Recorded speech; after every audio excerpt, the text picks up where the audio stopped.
দেখো ভাই, আজকের থেকে কিছু বছর আগে যে মুভি আইছিল, মুভির নাম আসছিল শাদি মে জরুর আনা, এর ভিতরে মেইন ক্যারেক্টারে আসছিল হচ্ছে যে সেটি রাজকুমার রাও। মুভিটা অবশ্যই সবাই দেখছো। ওই মুভিটার ভিতরে একটা গান আসছিল যে ঠুকরা কে মেরা প্যার মেরা ইন্তেকাম দেখেগি, যেটার ভিতরে মাইয়ারা বিয়েতন ভাগি যায়। ওই মুভির ফরাতুনতে বলিউড এবং কন্টেন্ট ক্রিয়েটাররা মিলিশার মাইয়ারারে একটা রিলেশনশিপের ভিতরে এত পরিমাণে ক্রিটিসিজম করছে যে একটা রিলেশনশিপ ভাঙনের হিসকিনারে বা একটা বিয়ে ভাঙনের হিসকিনারে একমাত্র দায়ী হয়েছে যে সেটি মাইয়া। এরকম ভাবে পুরা সমাজ এখন মাইয়ারাটা চোখে দেয়। কিন্তু আজকে ইউপির একটা ঘটনা পুরা দেশের এটা ভাইবদে মজবুর করে দিছে যে হগল মাইয়া বেবাফা হয় না, হগল রিলেশনশিপ ভাঙনের হিসকিনারে কেবল মাইয়ারা দায় থাকে না। ঘটনা কি হয়েছে কই, ইউপির একটা গ্রামে একটা রিলেশনশিপে আসিল দুইজন দম্পতি, ছেলে এবং মাইয়া। তারা একজন একজনের সাথে রিলেশনশিপে আসছিল গত 7 বছর ধরে সেরিয়ারে। তো 7 বছর ধরে সেরিয়ারে প্রেম করিবার হরে যখন পরিবার তারার বিয়ের লাই মানে ন এবং তারার মিলামেশা পছন্দ না করে সেরিয়ারে পরিবার তারারে এই কিতা কয় যে ইয়েতে উড়ে দিছে, মানে পুলিশের হাতে তুলে দিছে। তখন ছেলে এবার পুলিশের হাতে তুলে দেওয়ার পরে মাইয়া কিতা করছে, সেরিয়ারে যে ডাইরেক্ট মোবাইল টাওয়ারে উড়িয়েছে।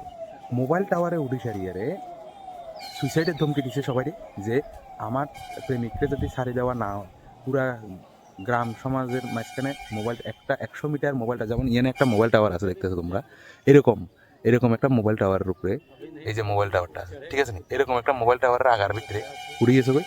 এরকম একটা মোবাইল টাওয়ারের আগার ভিতরে উড়ি সারিয়ে পুরা গ্রাম এবং সমাজের মাঝখানে নিজের মান সম্মানে চিন্তা না করে সারিয়ে সবাই ধমকি দিছে যে আমি সুইসাইড করলাম লাভ সারিয়ে যদি আমার প্রেমিককে ছাড়া না হয়।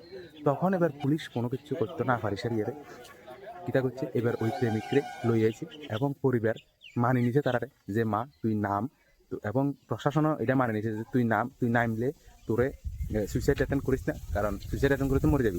তখন পরিবার এবার যখন পুলিশে হেরে লই আইছে, এবার মাইয়া এবার নামছে এবং পরিবার সমাজ আর প্রশাসন সবাই মানে নিছে যে তারা দুজনের বিয়ে দিবে।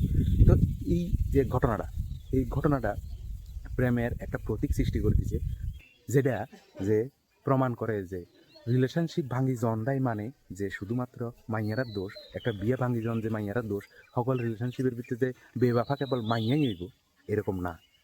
দুইজন যদি ঠিক থাকে, পৃথিবীর কোনো শক্তি নাই তারারে দুইজনের আলাদা করণের, শুধুমাত্র জীবিত থাকতে হইব আর একজন আরেকজনের প্রতি একটা অটুট ভালোবাসার বন্ধন রাখতে হইব। তাইলেই সমস্ত প্রেমের হ্যাপি এন্ডিং হয়। আর দুইজনের ভিতরে খোলা হোক বা মাইয়া যেই ব্যবহার হইব তাইলে রিলেশনশিপ টিকত না। অজুহাতের রিলেশনশিপের ভিতরে কোনো জায়গা নেই। সমস্ত প্রেমই সাকসেস হয়, পরিবারও মানে, শুধু নিজেরা ঠিক থাকতে হয়।